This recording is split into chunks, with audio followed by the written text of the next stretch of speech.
Bueno,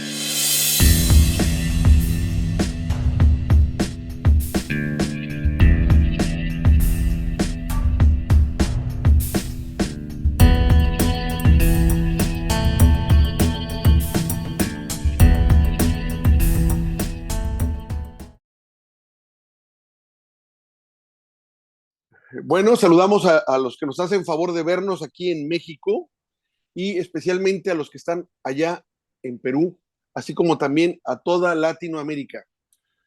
A quienes nos hacen favor de vernos y seguirnos, pues les damos las gracias y les damos la bienvenida desde el estado de Nuevo León. La situación de Perú es crítica, terrible. Masacres, lawfare, un colonialismo que se niega a irse sin importar el costo, al costo humano que sea. De verdad, duele lo que está pasando en este país hermano. Para hablarnos de lo que está sucediendo precisamente allá, nos acompaña una personalidad clave dentro del panorama latinoamericano, especialista en temas de seguridad, narcotráfico y la Amazonía. Ricardo Soberón, gracias por estar aquí este día con nosotros. Muy buenos días a todos, amigos Héctor. A partir de Nuevo León, un saludo que se proyecte a todo México, a toda América Latina. Y empecemos señalando que esa mirada cruda que has hecho de la situación peruana refleja con claridad los contrastes y los dilemas que hoy vive América Latina en relación a más democracias, menos derechos, más derechos, menos democracia, son los dilemas propios de un país como el nuestro. Esta disyuntiva que planteas, pues la verdad es que no sé ni qué decir porque no se me hace correcta, no, la veo hasta inhumana, que el costo humano para sostener una democracia que precisamente la conformamos ciudadanos, paguemos ese costo incluso con vidas, con cárcel, con injusticia, todo para mantener un aparato que realmente ya no está dando de sí y que ya quedó rebasado en los hechos. No significa en este caso que no crea en que la mayoría de todos es la que debe prevalecer. Sin embargo, en el caso concreto de Perú, no está siendo así. Estamos viendo que realmente es un Congreso, lo que le llamábamos aquí hace varios años en México, una partidocracia, que es la que se ha apoderado de la política y es la que viene definiendo y decidiendo, aunque esto no concurra ni concuerde, ni tenga que ver con las demandas y aspiraciones legítimas de un pueblo. Entonces, nos duele ver lo que está pasando. Sin embargo, déjame nomás quería anotar una cosa aquí. Haciendo memoria de lo que ha pasado en Perú, recordamos que esto no es o no empezó precisamente con Pedro Castillo, que realmente esto ya tenía una consecuencia o había devenido en una situación ya crítica desde antes de Pedro Castillo. ¿Cuántos presidentes hubo? ¿Cuántos ministros? Creo que fueron hasta 200 ministros los que habían estado y entraban y desaparecían, 3 o 4 presidentes, si no recuerdo, hasta que llega con Pedro Castillo, que de alguna forma empiezan a manejar que él fue donde se hizo crisis. Yo diría más bien, ahí se pasó a otra faceta, si se quiere, de la crisis, pero la crisis ya la tenían arrastrando desde hace años. Gente de Perú me dicen, es que realmente esto es consecuencia de un colonialismo de hace más de 200 años que tenemos y que ha venido en esta deriva. Y cuando entra Pedro Castillo, está ahí ahora sí que ese coloniaje, que me dicen esa diferencia, ese clasirracismo que hay en Perú y que hay en mi país también, como en toda Latinoamérica, de ver menos o inferior a otro, al que lo vemos con rasgos indígenas o al que no es güerito, de ojos azules. Lo vemos hasta con mi presidente. Mi presidente no es, Andrés Manuel López Obrador, no es indígena, pero sufre de un clasirracismo él y hasta sus hijos, que le pone aquí la derecha. Y entonces vemos un intento desde que gana Pedro Castillo legítimamente las elecciones, porque en primer lugar no ocupe el cargo a través de Keiko Fujimori y sus esbirros, que no lo ocupe, no lo pueden impedir, y entonces todo se organiza para buscar la primera oportunidad de poderlo vacar y sufre varios intentos de quitarlo del cargo porque constitucionalmente se permite allá en Perú, pero también sabemos que constitucionalmente él podía también disolver el Congreso y cuando lo hace, digamos que le gana la partida, a final de cuentas, el Congreso, ¿no? Ahora sí que tú sabes más de esto y nos puedes platicar. Fíjate, yo creo, Héctor, y me permito hacer la invitación a toda tu audiencia, tenemos que entender que esta crisis terminal del modelo político y económico que ha regido en el Perú desde el 1990 hasta el 2023 ha vuelto a abrir heridas de orden epidérmico, heridas de carácter muscular interno, pero también ha abierto heridas óseas, moleculares, que no han sido resueltas en lo que tú dijiste, los 200 años de la República del Perú. No es gratuito que el día de ayer hayan salido decenas de ómnibus de la capital del departamento de Puno, frontera con Bolivia, con una mayoría de población aymara y quechua, con destino a Lima. Han observado que las movilizaciones de diciembre y de enero, empezando la temporada veraniega del Perú, empezando el periodo de lluvias en la sierra, tuvieron un corte con la profunda represión que hizo el gobierno de Dina Boluarte y de Alberto Tarola, con la muerte de 60 personas. Se ha vuelto a reinstalar la idea de volver a Lima, porque sienten no solamente que el Congreso de la República ha negado cualquier posibilidad de adelanto electoral, están envalentonados, Héctor. No es solamente partidocracia, es defensa de intereses irregulares o, cuando no, criminales. Hay también allí defensores de universidades truchas, hay defensores de intereses de la pesca, de la minería, hay intereses, todos ellos acumulados en formas artificiosas de partidos políticos con una representatividad menores al 5% hoy en día en el Perú. El Congreso de la República no representa a nadie. Y solamente para darte un ejemplo, y termino mi primera intervención, señalándote que la última disputa entre el Congreso de la República y la población peruana es sobre el monto de dinero que el Congreso da a los congresistas para sus almuerzos, sus comidas, sus lonches, sus cenas, por un mes.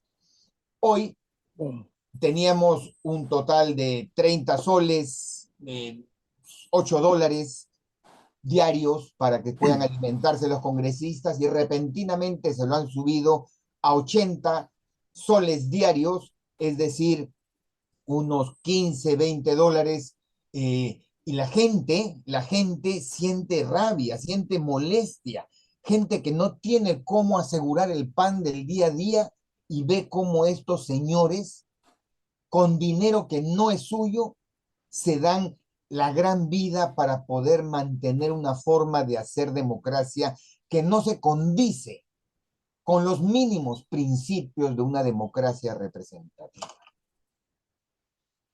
Pues estás hablando de algo muy, pues, terrible, porque hablamos de una desconexión absoluta ya entre el servidor público, que es lo que es un congresista, y el ciudadano común de a pie, que es el que lo mantiene. Aquí estamos hablando más bien de una relación de subordinación en la cual el congresista se siente que pudiera ser de la realeza y el otro es un vasallo que está dedicado a mantenerlo y rendirle tributo. Lo estás planteando de esa forma. Y Héctor, si me permites, más grave aún, el Congreso de la República y el cogollo que lo gobierna tienen bajo su cargo el nombramiento de personajes tutelares de la democracia en el Perú, el Defensor del Pueblo, el Tribunal Constitucional, el Contralor General de la República, y todos ellos han pasado por los procesos bajo los cuales hoy en día, desde el Congreso de la República, dominan y manejan los intereses ya no solo del Congreso de la República. El Tribunal Constitucional acaba de dar decisiones francamente reprobables que recortan, debilitan el equilibrio de poderes entre ejecutivo y legislativo. Eh, Prácticamente yo creo que estamos en camino de la conformación de una efectiva y verdadera dictadura parlamentaria en el Perú, donde no es posible hacer un check and balance, una rendición de cuentas de la actividad congresal. Entonces, si no encontramos una fórmula de desfogue de esta situación, esto no va a acabar. Fíjate tú, el día de ayer el embajador Nicholson, encargado del hemisferio occidental, acaba de dar una declaración señalando que Estados Unidos invoca al legislativo y al ejecutivo del Perú para que adelanten las elecciones. Ya es un paso hacia atrás que está dando la administración Biden de lo que ha significado la fórmula de la señora Dina Boluarte.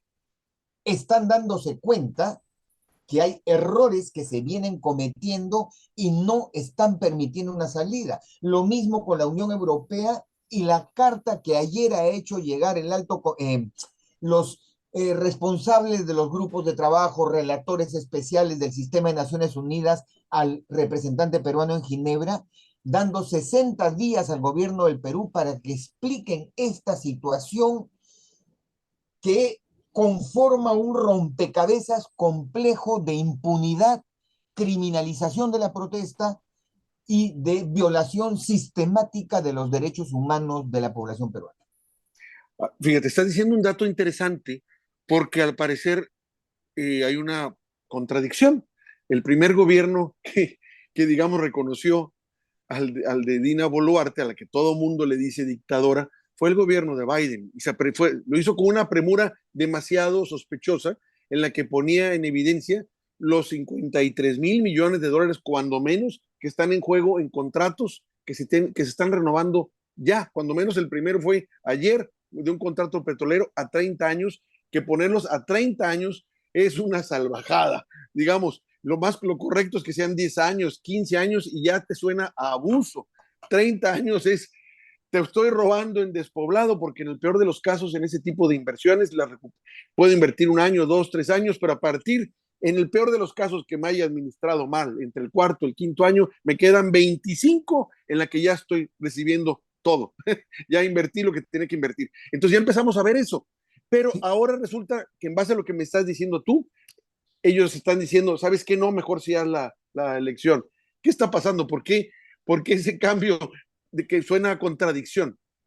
Héctor, yo tengo una hipótesis a partir de mi experiencia personal como exfuncionario público en la carpeta de drogas, que es tan sensible para el Perú y para Estados Unidos.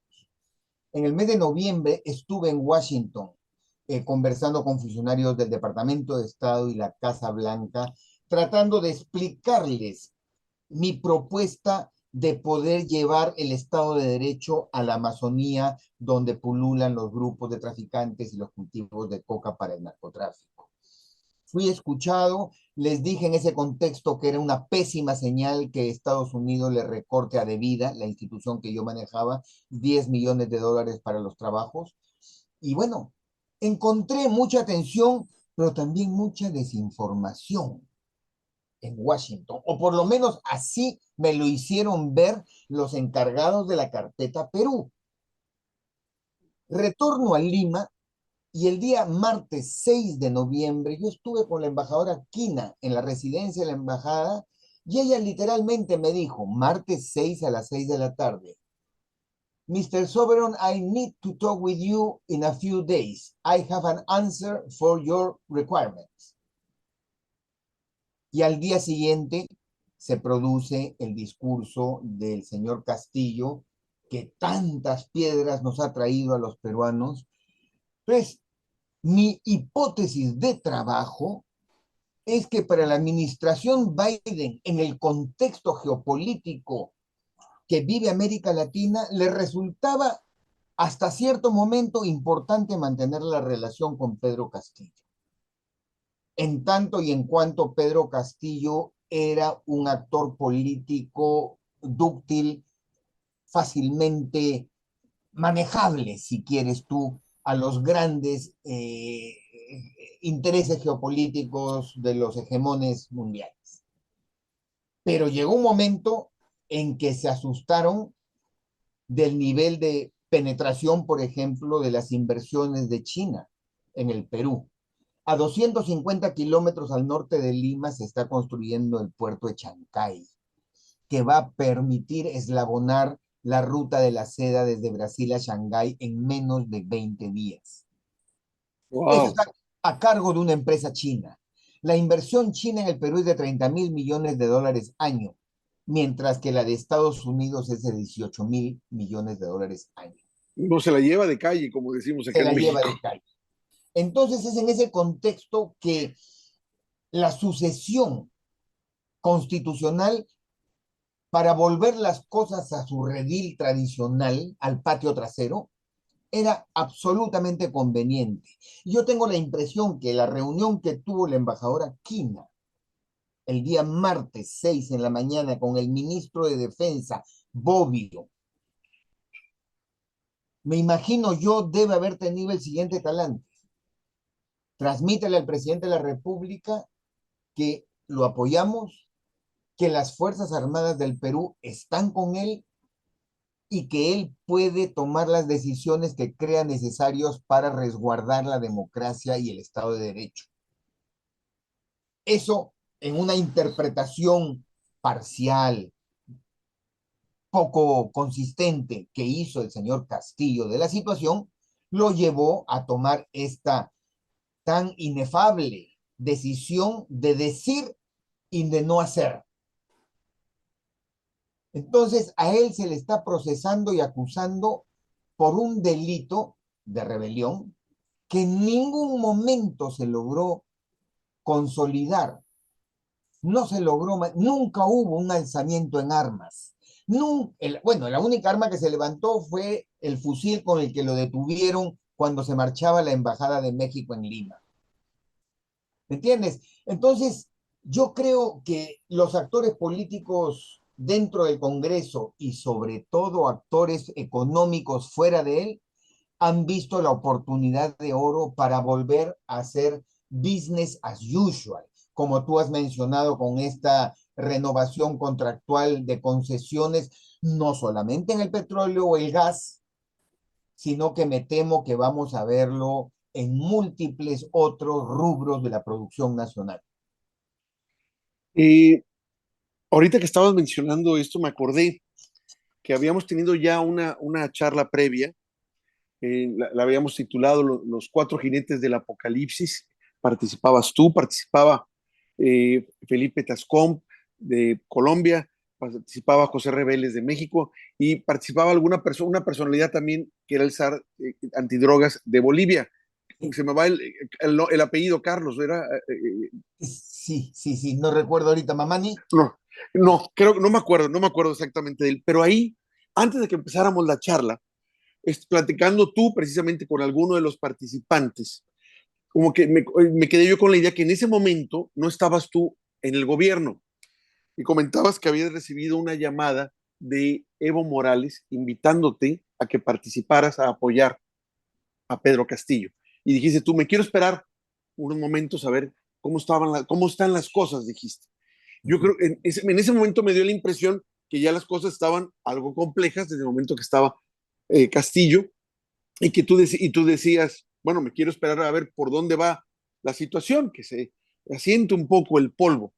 Algo pasó porque después entraste al cargo que previamente habías tenido y luego, de alguna forma, lo desempeñaste y ahora con el golpe que le dieron a Castillo, te vuelven a sacar, te sacan estas personas. ¿Qué pasó en ese íntero? ¿Qué fue lo que viste, para que en un momento dado le pensaras y luego entraras y lo que Sí, devino ahora. tuve la invitación, accedí en el entendido que yo como un ciudadano de izquierda democrática en el Perú sentía la necesidad de poner mi grano de arena para gestionar un tema que lo manejo, lo conozco, que es un complejo tema como es el de drogas, el de narcotráfico.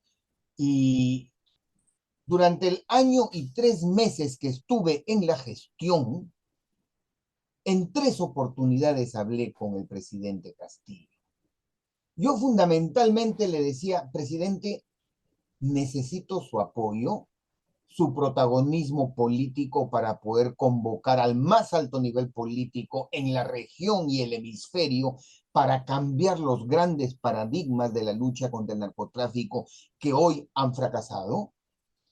Y por favor, tenemos problemas domésticos en nuestras relaciones con las policías, con los militares, con la Embajada de los Estados Unidos, con la Unión Europea, pero necesito que usted, como cabeza del Estado, conduzca este barco. Nunca lo hizo. Yo debo de ser muy honesto, muy sincero, del mismo modo que sostengo que lo que hizo Pedro Castillo no fue propiamente un golpe de Estado en el sentido tradicional de la palabra. Debo también señalar que él tiene una alta responsabilidad por no haber gestionado estratégicamente su cargo para impedir que ocurran estas cosas. Soy consciente que a él se le pidió hacer un Estado mayor, asesorarse políticamente por terceros que no piensen como él, dedicarse a mirar los grandes problemas del país que necesitaban resolución. Nunca lo hizo. Hay que ser muy claros y sinceros y autocríticos frente a ese proceso. Y rápidamente yo me sentí como un bicho raro en una administración, como tú dices, con 200 ministros, y yo era el único. Me convertí en el funcionario más antiguo, pero relegado a un tercer nivel en la medida en que yo gestionaba mi institución y punto. ¿Entiendes? Entonces, sí, decidí, ingresé, gestioné, viajé a Europa, conseguí recursos en Europa, viajé a Estados Unidos, regresé a Lima y para variar, yo me encontraba en ese momento en una comisión mixta Perú-Colombia cuando viene mi secretaria y me toca el hombro y me dice, señor, golpe de Estado en el Perú. O sea, ¡Wow! simplemente tuve que cortar la comunicación con los colegas de Colombia para atender una situación de la cual no, nadie tenía. Entonces, yo sí debo de señalar que hay una responsabilidad profunda en el gobernante que no pudo prevenir la situación. Pero ese ámbito del problema no me deslinda la necesidad de entender que la crisis política ocurrida, destapada el 7 de diciembre con el discurso de Pedro Castillo, no hace sino revelar la profunda crisis política que desde el 2016 por lo menos lleva teniendo la democracia peruana con 7 presidentes en 7 años, con una incapacidad de gestionar políticamente el Estado. Aquí siempre se habló del piloto automático. La política va por un rumbo desordenado, distorsionado, pero la economía va avante. La pandemia nos enseñó que no solamente la economía no iba avante, sino que seguía siendo totalmente vulnerable a los vaivenes de la economía global, recesión, inflación, incapacidad de tener vacunas oportunas para los países latinoamericanos, etcétera, etcétera. Y el gran responsable de todo esto no es Alberto Fujimori, que está en la cárcel guardando su carcelería por los delitos cometidos en los 90. No es solamente su hija, la señora Keiko Fujimori, que ha perdido 3 veces la elección y que es incapaz de poder dar un paso generoso al costado para permitir acuerdos de punto fijo esenciales. Todo lo contrario, la señora lo que ha hecho, ella y su grupo parlamentario, es aumentar las profundas brechas culturales, políticas, sociales, ambientales que hay entre los millones de peruanos y peruanas que viven en los Andes y la Amazonía, con una población en Lima metropolitana de 10 millones de habitantes que está sometida al bombardeo mediático de lo que los medios quieren informar.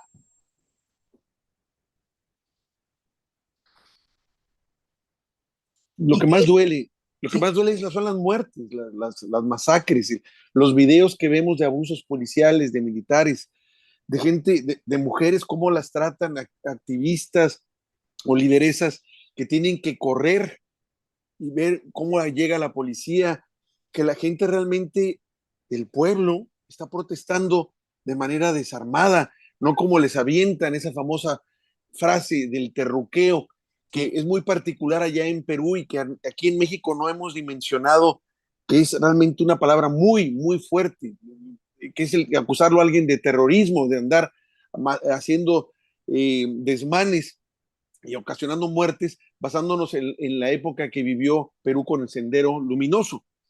es, Eh, es curioso, Hernán, el uso insidioso y excesivo de este concepto, de este neologismo, nos demuestra que en el Perú no sanamos las heridas de 20 años de violencia armada por parte de Sendero Luminoso. Por el contrario, los hemos tapado, hemos apostado y asumido que el modelo neoliberal es la solución para todos nuestros problemas como Estado, como país, como sociedad, y hemos seguido caminando sin asegurarnos que el periodo del boom de los minerales hasta el 2014 necesariamente tenía que asegurar una mejor distribución de la renta extractiva entre peruanos y peruanas que han sido objeto de una expoliación de sus territorios, de sus recursos, de sus capacidades. Entonces, la situación es dramática sin duda por los 60 muertos, pero ¿cómo no? O sea, yo estoy francamente, absolutamente seguro que apenas la señora Boluarte, y eso debe explicar su poco interés para salir del poder, apenas termine su administración, al día siguiente aparece la orden de detención preventiva por 9 meses contra ella, el señor Otárola, el ministro del Interior y el ministro de Defensa por las responsabilidades en la muerte y en la autoría mediata por la muerte de estas 60 personas. O sea, es clarísimo, ya quedó definitivo que ha sido arma de fuego, munición de las Fuerzas Armadas y Fuerzas Policiales, han sido tiros a matar, han sido hay conjuntos de investigaciones periodísticas que acreditan que se les dejó operar con tal nivel de malicia que en Lima, con las marchas que hubo, solo se produjo una lamentable muerte de una persona. Pero en ciudades más pequeñas, como Andahuaylas, Puno, Ayacucho, ocurrieron 10, 17, 19 muertos bajo el mismo circunstancia y bajo el mismo criterio. Lo que me permite concluir que para las Fuerzas Armadas y Policiales matar a un cobrizo, a una persona mestiza o indígena, es mucho más sencillo jalar del gatillo que cuando están en la ciudad de Lima. estás hablando ya, hay una definición muy clara, pues, del racismo que hay allá en Perú, donde les permite operar perfectamente con impunidad en regiones donde saben que no está la mayoría, por decirlo así, blanca que pudiera ser, o con blanquitud allá en Perú, y acá tratan, en las zonas marginales los tratan como quieren, y acá guardan cierta forma, por decirlo así. Pero es Y terrible lo que estás diciendo, terrible, porque no le vemos cuándo vaya a parar.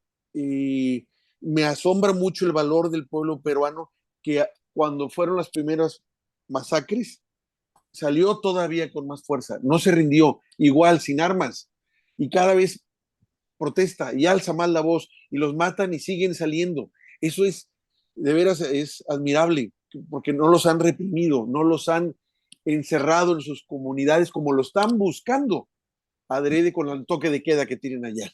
Fíjate, Hernán, ayer leía una nota interesante de grupo de prensa alternativa que se retrotrae a 1536, cuando ya fundada hacía 4 años la ciudad de Lima, con virrey de por medio y momentos antes de las primeras guerras civiles entre conquistadores españoles, hubo un cacique inca, Cusi Yupanqui, que llegó hasta las cercanías de Lima, iba a tomar Lima, en un intento como descendiente inca de sacar y votar a los conquistadores españoles. Y repentinamente se retiró hacia la sierra del Perú. Pero ese hecho anecdótico de la historia colonial peruana está totalmente presente hoy en día. Estamos en pleno verano, han pasado los carnavales, es decir, entiende que para el mundo andino como para el mundo indígena mexicano hay festividades y hay celebraciones que son fundamentales en la vida cotidiana de estos pueblos. Los carnavales son uno de ellos. Y hay regiones como Cajamarca, al norte del Perú, frontera con Ecuador, que no la han suspendido. Febrero, el Rey Momo, y han seguido los carnavales. Puno, la región que ha sufrido el mayor dolor de todos, región que se considera, no Cusco, sino Puno, como el eje fundacional de la cultura andina, anterior a la aparición de los incas, cultura tiahuanaco. Ellos sí suspendieron las festividades de la Virgen de la Candelaria. Y es esa región la que Dina Boluarte dice, Puno no es el Perú. Es decir, dijo fuera de contexto, ya la sacaron fuera de contexto, es verdad, para ser honestos con el uso del español. Pero decir, aunque sea a medias, Puno no es el Perú, es grave. Es grave y ocasiona esto que te comenté al inicio de la entrevista. Puno no se ha rendido. Puno no va a aceptar a este gobierno. Pues, es que la verdad vemos una situación muy compleja. En el caso particular de nuestro país, ya vimos que la presidenta se sintió demasiado ya agredida o amenazada por los comentarios que ha hecho nuestro presidente y retiró recientemente el embajador. Mm. Y ante reclamos de ciertos observadores, yo diría de corte de derecha aquí en México, el presidente ha reiterado que él va a seguir manifestando abiertamente su opinión y su apoyo a Pedro Castillo, porque eso es lo correcto y se le dio un golpe de Estado. Hernán, Entonces, si me permites, yo siempre he escuchado a los diplomáticos que dicen, la mayor derrota de un diplomático es cuando se suspenden o se rompen las relaciones diplomáticas. Y entiendo la lógica, porque cortas cualquier posibilidad de conversar, discutir y debatir puntos de vista. Pues a eso nos ha llevado fundamentalmente la señora Boluarte. Yo no quiero soslayar los posibles errores o defectos de mirada de la situación peruana que haya tenido el presidente López Obrador en algún momento o en alguna circunstancia para completar la fotografía, pero yo debo de rescatar la cerrada defensa que hace el presidente López Obrador de ciertos principios fundamentales que parece que se nos han olvidado a muchos constitucionalistas latinoamericanos, particularmente peruanos. Y yo, como peruano, no me siento representado por la decisión que ha tomado esta señora. Saludo, respeto la valentía del Estado mexicano para poder expresar su punto de vista. Y es en ese contexto que estaremos muy pendientes del rol que juega un país históricamente sanguíneo con el Perú, como es México, para sostener desde fuera las movilizaciones peruanas que se producen acá. estamos viviendo una coyuntura interesante en este sentido Yo esperaría que lo que está haciendo el presidente Andrés Manuel López Obrador lo pueda tomar y seguir y hacer eco de esto con más fuerza. Gustavo Petro, que también ha sido señalado como persona no grata allá en Perú, que es una agresión directa contra el presidente Gustavo Petro, y que luego también Lula, que en un principio favoreció, yo creo que estuvo mal informado, bueno, que adopte bien el lado correcto de la historia y pueda hacer señalamientos para poder causar una presión sin necesidad de necesariamente depender de Estados Unidos o de Europa, sino entre propios latinoamericanos, la resolución de una situación que a todos nos pueda pues, convenir en el sentido de que no haya muertos y se pueda respetar en la medida de lo posible las instituciones para que el Perú pueda reencauzarse y dentro de los propios encauces pueda dar salida a una de las demandas de la población, que es una constituyente, crear una nueva constitución. Fíjate, Héctor, si uno analiza el mapa de América Latina, observa que respecto al Perú han habido diverso volumen de respuestas, como bien tú lo has explicado. Y cada una de esas distintos volúmenes tiene una explicación que pasa desde lo personal, el carácter del líder, hasta los propios procesos políticos que vive cada uno de nuestros países. En ese contexto, llama la atención que no hayamos podido tener una capacidad colectiva como comunidad latinoamericana para entender los criterios que se encuentran detrás del fenómeno peruano, que no es sino eso, una resguardando el respeto que tengo por la muerte de 60 conciudadanos. Lo que quiero decir es que lo que ha pasado en el Perú ha ocurrido antes en Bolivia, en Ecuador, en Honduras, en Paraguay, en Brasil. Son formas que pretende el hegemón mundial que anteriormente consideraba un patio trasero a esta parte del continente, para corregir las disfunciones o distorsiones del sistema político que ellos promueven, pero que contradictoriamente genera tal cantidad de contradicciones y distorsiones en su funcionamiento práctico, le hace corrupción, le hace subversión, le hace falta de representación política, etcétera, etcétera, que ocasionan este tipo de movilizaciones colectivas y que deben de ser respetadas como parte del ejercicio democrático de la participación política. Si no es por las urnas, que sea por las calles. Ese es el punto que yo creo que es necesario que la comunidad latinoamericana tome en consideración, que se afinen las miradas hacia el proceso peruano y que podamos extraer lecciones comunes para todos nosotros, para que no nos digan de las orejas o de la nariz cómo debe de funcionar una democracia. A nosotros, por favor, desde la época de don Benito Juárez en México y de otros grandes hombres latinoamericanos, hemos sabido y sabremos cómo atender nuestras circunstancias, pero sin injerencia de terceros. Vamos, a cómo está la situación y lo que está pasando ahorita con el asunto de los contratos que se están renovando, pero también el que ya comentes tú que le están diciendo en Europa al gobierno de Boluarte que tiene que responder en 60 días ante la situación que se sabe a nivel mundial. ¿Qué prevés que pase, por decirlo así, en los próximos meses?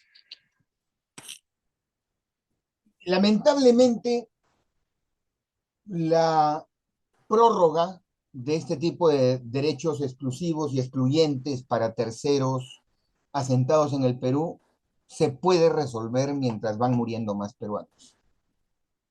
Ah, qué duro eso.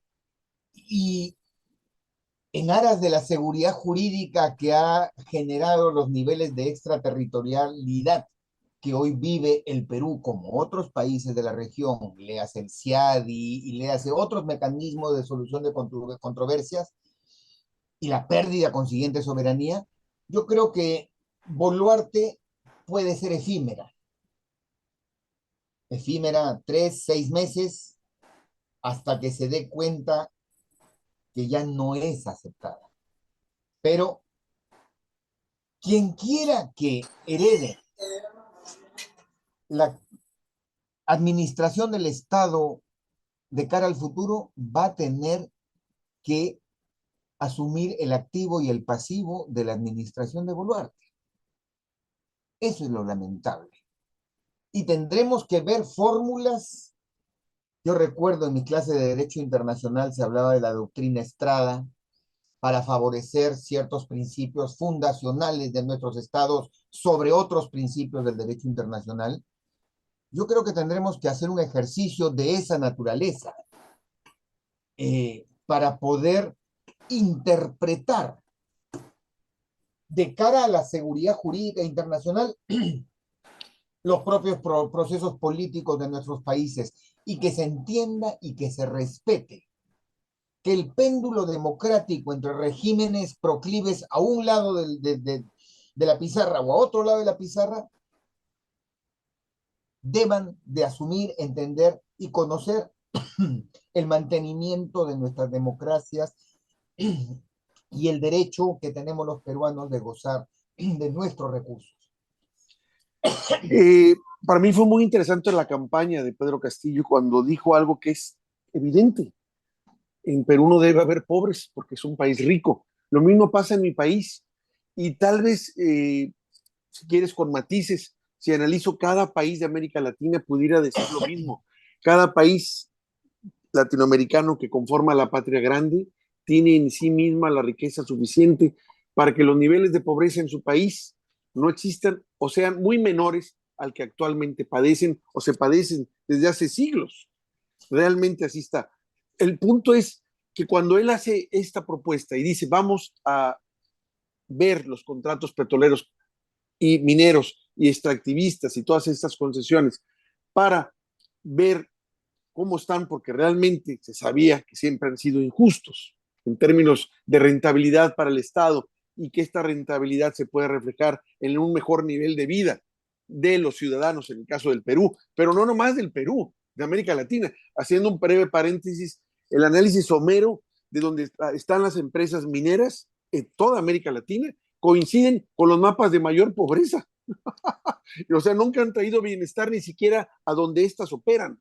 No lo traen, esa es la verdad, es donde más pobreza hay y donde también hay mucha incidencia de enfermedades, porque cuando están en el proceso de extracción contaminan.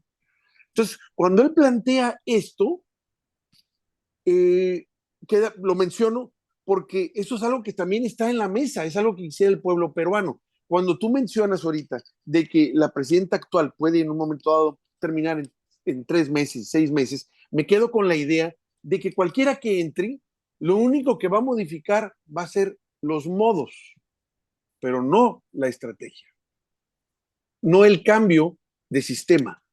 Lo único que cambiaría serían los modos para darle un maquillaje, un contexto diferente, tratar de controlar la represión, tratar de controlar la protesta, pero no un cambio necesariamente de fondo, no más de modos, para que entonces el sistema siga prevaleciendo y que él mismo cuente con la fuerza, si quieres tú, extranjera, para poderse sostener. Tengo Es, esa impresión, ojalá y no sea así. es que lamentablemente, Héctor, creo que es así. Fíjate, los que hemos estado dentro de la gestión pública, yo en el caso del tema de política de drogas, a los primeros que tenía a mi costado para recortarme mi capacidad de movimiento eran a dos personajes, el diplomático y el policía, ¿ya? Que me decían, me seguían a todo lado para estar muy atento a lo que yo decía en Viena, en Washington o en Lima. Lo que te quiero decir es que una frase tan feliz y tan dura como la que dijo Pedro Castillo en su momento, no la pudo sostener en la gestión. Fue su tremendo error político. Él creyó que se mantenía en campaña y no se dedicó a producir, sabiendo que tenía un techo de 5 años. Bueno, ¿qué cosas puedo lograr en 5 años?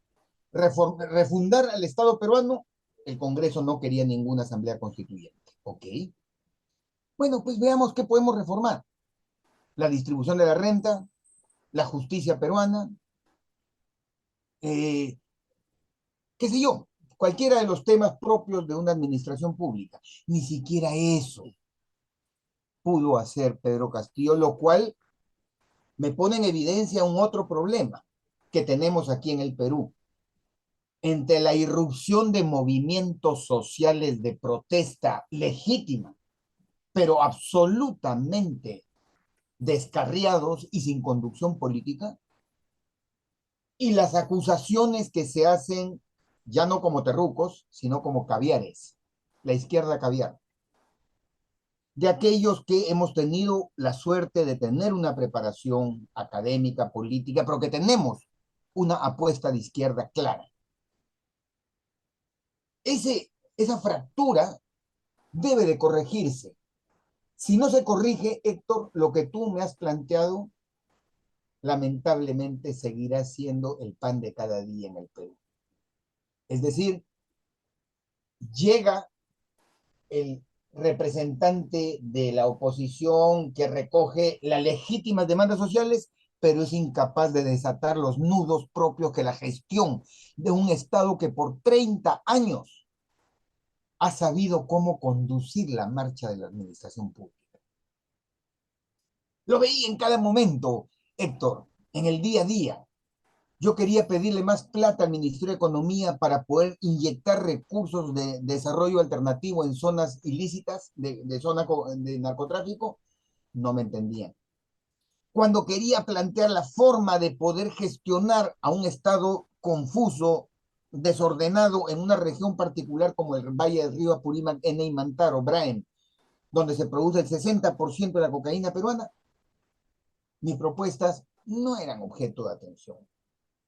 ¿Por qué? Porque no había visión de mediano a largo plazo en la administración Castillo. Y ese es un profundo resentimiento que yo tengo a lo que significó Pedro Castillo, sin duda, y en algún momento habrá que decirlo, ¿ya? Porque él es el principal responsable de no haber generado colectivo de gestión de gobierno. Pero esto en nada quita la profunda responsabilidad de los que, desde su gabinete o desde sus aquelarres con actores no santos, se han apropiado del país y proyectan mantener la propiedad del Estado peruano por los próximos 30 años. Pues, nos estás hablando de una disyuntiva muy grave que está pasando en Perú, porque las cosas o se van para abajo o quedan igual. No necesariamente mejor o con un cambio real que se demanda, sino simplemente pueden quedar igual. Nomás se les cambiarían de nombre, el famoso gatopardismo. O peor. Y digo, bueno, entonces no hay alguien en Perú que pueda entender esto, o un grupo, un partido, o algún líder social que pueda decir, la situación es esta y vamos a pelear por ella. Mm. Mira, de lo que ha venido ocurriendo en estos 3 meses, yo creo la fórmula más cercana a una solución realista es poder acercarnos hacia el centro político.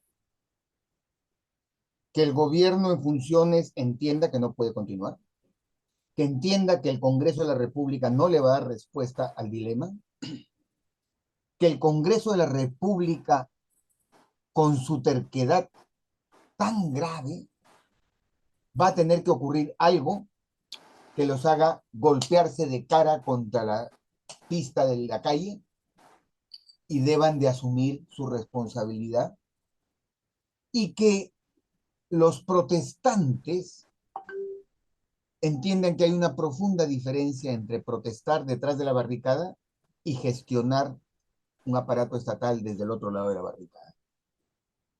En el momento que esto se entienda, yo hablaba de la necesidad de hacer un rimanácul, es decir, un diálogo intercultural que en los próximos meses recorra todas las zonas de violencia, tratando de recoger y sistematizar las propuestas de la población para poder articularlas en una hoja de ruta sensata, humilde y realista que nos permita salir de esta crisis en un plazo de 12 meses.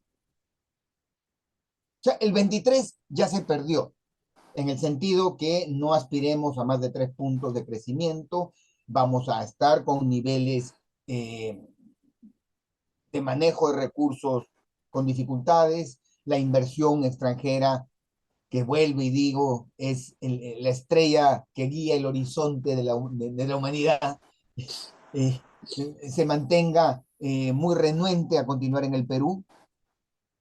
Yo creo que es momento de curar, de curar. Y para curar necesitamos dejar de pelear.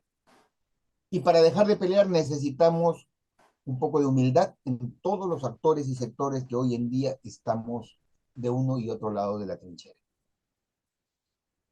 Eh, Tú estuviste en el gobierno de Pedro Castillo, pero ¿te saliste o simplemente los que entraron ahora y se apoderaron del poder te dijeron, ya no queremos que estés aquí? Mira, el día 7 de diciembre ocurrió esto, miércoles.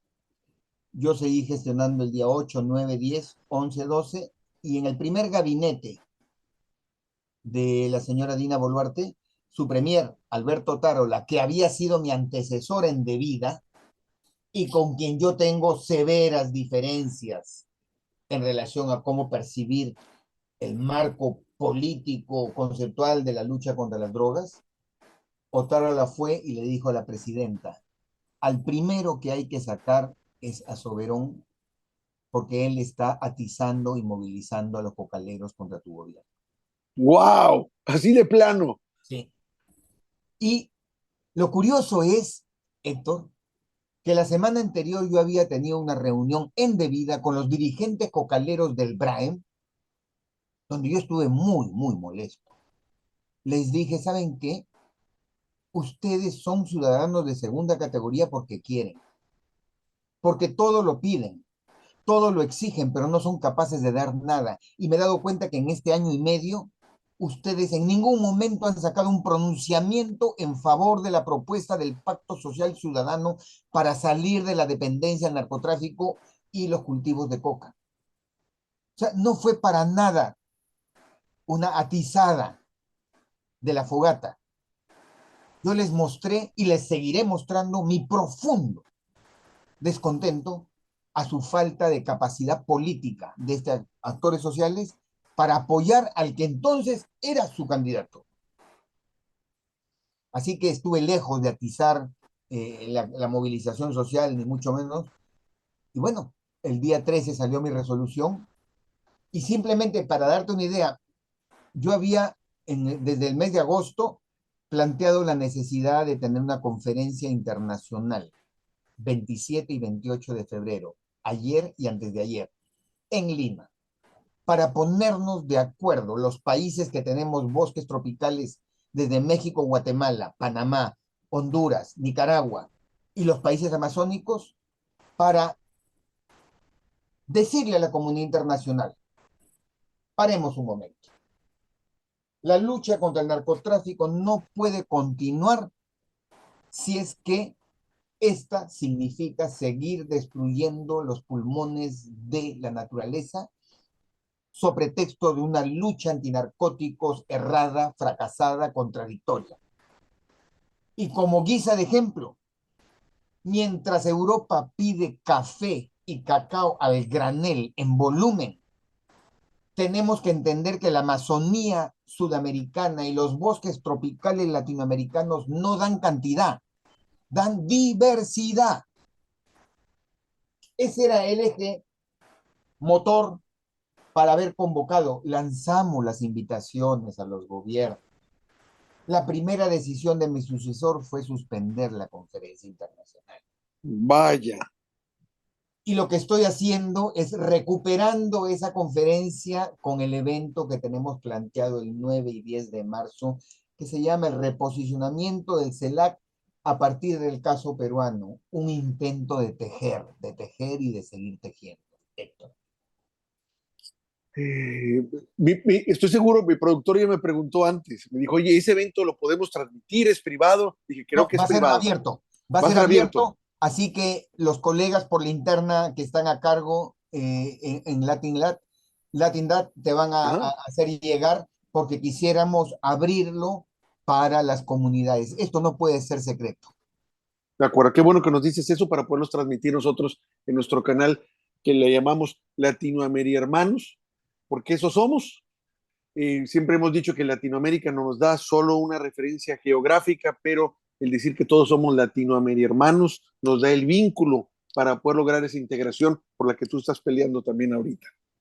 Me encanta y voy a hacer todo lo necesario para que tu plataforma sea eh, receptora y promotora de este interesante discurso, diálogo, debate, conversación que tiene un solo objetivo: tener una relatoría muy pragmática y funcional que nos permita saber qué acciones podemos tomar nosotros sin injerencia de nadie para mejorar la capacidad de negociación de América Latina en el contexto internacional a partir de la CELAC.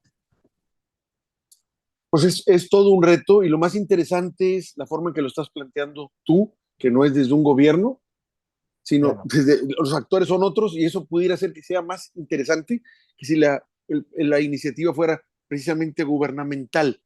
No dejo de señalar ahorita, y me acuerdo ahorita que has estado hablando que esta persona que fue la que te señaló a ti, Otarola, ¿Sí? lo he detectado por medio de amigos que me dicen, estamos muy desilusionados de él, como que están sorprendidos del actuar de esta persona, que es igual de culpable, en mi opinión, que la presidenta Dina Boluarte, en las acciones y actos que están pasando ahorita en Perú con todo esto, ¿no? Que dicen, oye, esta persona no era así, se manejaba de forma diferente, ¿qué le pasó? Prácticamente a nivel coloquial lo que he escuchado. Muy concreto lo que le pasó, porque me lo han dicho gente que trabajó con él en Devida, en la institución que yo manejé y de la cual él fue presidente. Fíjate, cuando a una persona su ego, en primer lugar, en segundo lugar su ego y en tercer lugar su ego es lo que maneja su vida, son capaces de hacer esos cambios dramáticos. Alberto Otárola, constitucionalista peruano, formado muy bien por grandes constitucionalistas como el fallecido Enrique Bernales, con la que yo trabajé, este señor, cuando era candidato humanista al Congreso, el año 2016, promovía y defendía la Asamblea Constituyente. Hay tweets de él señalando su defensa cerrada porque esta constitución del año 93 de Fujimori era totalmente reprobable por su origen, por su desempeño y por sus resultados. Y ahora, como premier, como primer ministro del Perú, está con un discurso completamente distinto. Un sujeto así no tiene capacidad, ni credibilidad, ni legitimidad para conducir las riendas de un país. Me dicen los colegas que cuando estaba en Devida a él le encantaba llegar con convoyes militares. Le encantaba mostrar poder. Entonces, eso te va perfilando un tipo de personalidad. ¿Sí? Y eso es lo que le ha permitido, pero sus palabras y sus hechos los va a tener que pagar procesalmente en una investigación que ocurrirá tarde o temprano. Ricardo, de veras te quiero agradecer todo este tiempo que nos diste. Las palabras que nos dijiste han sido duras, dramáticas, crudas, pero esa es la realidad. Tenemos que partir de un diagnóstico claro, verdadero, para poder aspirar a algún cambio. Hacerse tontos con el diagnóstico no nos lleva nomás que a fenecer de algún modo, a empeorar la enfermedad hasta que ésta ya no se pueda arreglar y desemboque todavía en consecuencias mayores que vamos a venir lamentando. Es preferible hablar las cosas como son. Como latinoamericano hermano del pueblo peruano, de veras me causa dolor ver las protestas legítimas que hace la gente y que estas demandas no son escuchadas sino reprimidas. Lo único que puedo hacer es solidarizarme y apoyar voces como tú en este espacio para que puedan ser escuchadas y crear más conciencia para que la gente del pueblo peruano se dé cuenta que no está solo. Creo que de alguna forma saben que nuestro presidente tampoco los está dejando solos y cada quien desde su trinchera está haciendo y elevando la voz lo suficientemente fuerte para que los que están haciendo todas estas injusticias y aberraciones dentro del gobierno se tengan que ir y que puedan darse cuenta que no van a tener lugar a dónde ir, porque gente así no merece estar en ningún lugar, sino en la cárcel. Y a veces hasta la cárcel les queda chica para todo lo que hicieron. Sí, Entonces es terrible. Me duele no ver todavía una solución y que la posibilidad de una solución no verdadera, sino simplemente para seguir manejando el estado de las cosas normales, sea lo que está más bien sobre la mesa, esa posibilidad. Desde el momento que Estados Unidos ya está diciendo, ¿sabes qué? Ya no me está gustando lo que tú estás haciendo, pero a mí sí me interesan todavía los contratos, mejor te cambio a ti y pongo a otro que nosotros aprobemos, pero que la cosa siga igual, pero ya no me alboroten el gallinero, ya no me lo hagan más desastroso porque ya me estoy viendo yo mal. Aparentemente las cosas así pudieran ser que se estén manejando, todo pinta que así vaya, pero aquí la idea es que el pueblo peruano no deje que le hagan esto. Que se den cuenta que hay un fondo más, que esto no es algo cosmético, sino que la lucha es por realmente lograr una verdadera transformación que beneficie al pueblo peruano que no ha sido beneficiado pues de toda esa riqueza que, como bien dijiste, el presidente Castillo en su momento lo que dijo era cierto, pero él tampoco lo llevó a cabo, no lo implementó, no hizo una metodología clara de cómo manejar su gobierno para que apuntaran en hechos su propuesta de campaña. yo sinceramente quiero primero agradecerte, Héctor, mi latino hermano, esta posibilidad. Yo creo que la prensa alternativa en el hemisferio es mucho más seria, coherente, integral en su mirada y veraz al abordar los temas de interés. Quiero dirigirme al pueblo mexicano, primero por un agradecimiento enorme por ese apoyo que le dan a la causa peruana.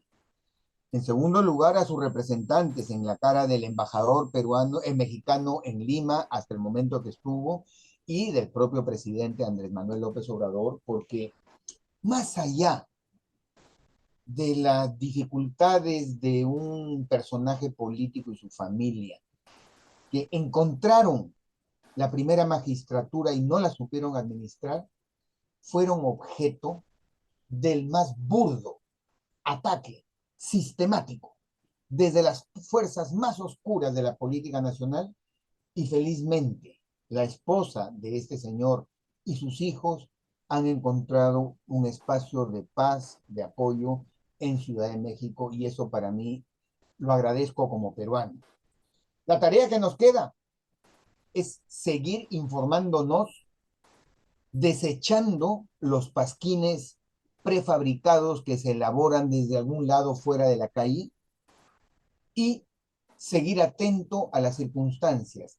La apuesta continúa, la lucha continúa y en nuestro caso, el poder fortalecer los mecanismos de integración real y efectivo entre poblaciones, entre organizaciones sociales y entre aparatos democráticos de integración regional, los vamos a seguir continuando.